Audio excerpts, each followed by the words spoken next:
pa mga amigo, gabi na po dito sa Equatorial Guinea. Mag-aalas 7 na po at hulaan niyo po mga amigo sino po yung kasama ko. Ako'y masayang-masaya dahil po pinayagan po si Lihia ng kanyang nanay. Don't worry mga amigo dahil pinagpaalam ko po. So, ayun na po sila. Buenas tardes! Buenas tardes! Lalaki na nila, di ba? Donde vas? En el restaurante. No, restaurante. Sabi ko sa akin pumunta sa restaurant. No, restaurante. Solo playa. No, vamos a restaurante. ¿Ah? ¿Qué tú quieres comer, Lihia? Yo, Ajá. pollo con plátano No. frito. Manok daw ang gusto kainin ni Lihia. Plátano? Tsaka saging na prito. Ito misma. ¿Qué tú quieres comer? Unas de pollo como yo misma, con plátano frito. Manok din daw ang gusto niya kainin mga amigo. So narito po tayo ngayon sa may, pupunta po tayo dito sa may Manila Restaurante kasi dito napakasarap po na kanilang manok. Manok na hamonado. Hamonado tawag nila mga amigo eh. So ayan po, masayang-masaya po ako ngayong araw dahil po alam niyo po sa lahat po ng hindi po nakakaalam at mga bagong subscriber po, si Lihia po si misma ang naging way para makilala ko po ang pamilya ni Tia Mami. Ayan. Sila ang mag-best friend mga amigo. Ang lalaki na nila, di ba? No, the last time na nakita ko sila, sobrang liliit pa.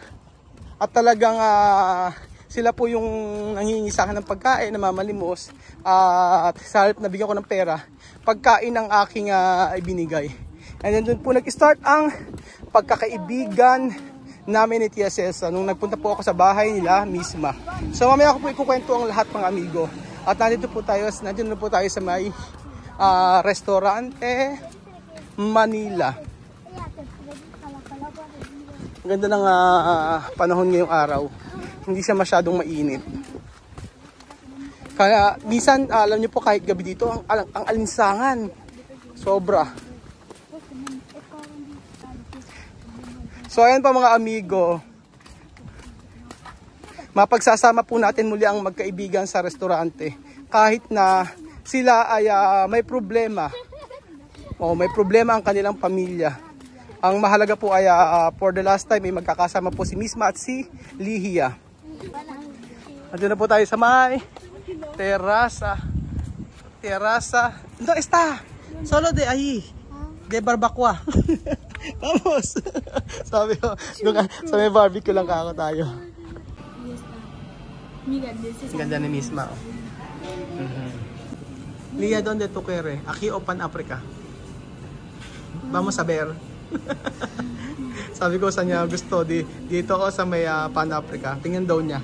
Ito Misma, donde tu quieres? Aquí o Pan Africa? Aquí? Ano na? Comida, aquí rápido. Dito raw mabilis ang pagkain. Kaya ito pwede decir esto, restaurante Lihia.